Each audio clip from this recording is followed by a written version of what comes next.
Right, Zane, we are checking in with you for a check of the forecast right now. Things pretty mild throughout central Iowa. They're not bad outside right now. Yeah, we're getting a little bit warmer out there, more so than we saw yesterday at this point, but still pretty dry skies, just some pretty cumulus clouds right now over downtown Des Moines and lots of spots around the state seeing that at this hour. But we will probably see a few more of those storms that pop up here again today. And if you get under one of these storms, you could get a lot of rain very quickly. Let's look at some of yesterday's rainfall. Down in Lucas County, just to the west of Sheraton, the actual town of Lucas, over 2 inches of rain from a storm yesterday afternoon. Same story up on the north side of Ames, not all of Ames, but one very focused area saw almost 2 inches as well. Parts of Urbandale almost an inch, but then you head not too far down to the Des Moines airport, only 0.2 of an inch. So very spotty activity. That will be possible again today. Storms are ongoing right now up towards places like Mason City. There's a little line of cloud cover extending to the west. That's probably some rain-cooled outflow from some storms that sort of died off up towards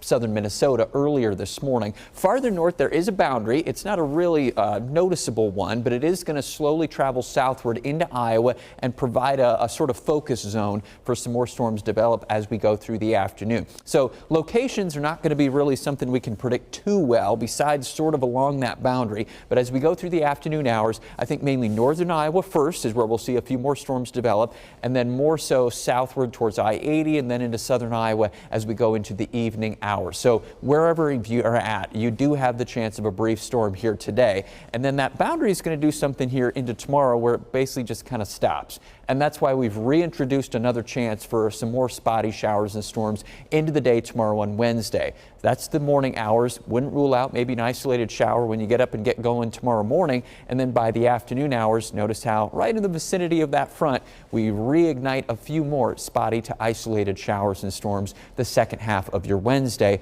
I think especially towards the southwestern half of Iowa before that front finally leaves us behind and we look drier as we head forward. Temperatures will go up then the second half of the week too. Today, going to warm up a few more degrees into the middle to maybe upper 80s in a few spots that don't see any rain or cloud cover that drifts off of some storms. We'll continue upward through the 80s towards 90 the rest of the week. Notice we're dry though Thursday onward. The weekend then into the lower 90s, and we're probably going to stick it in the 90s all the way into next week.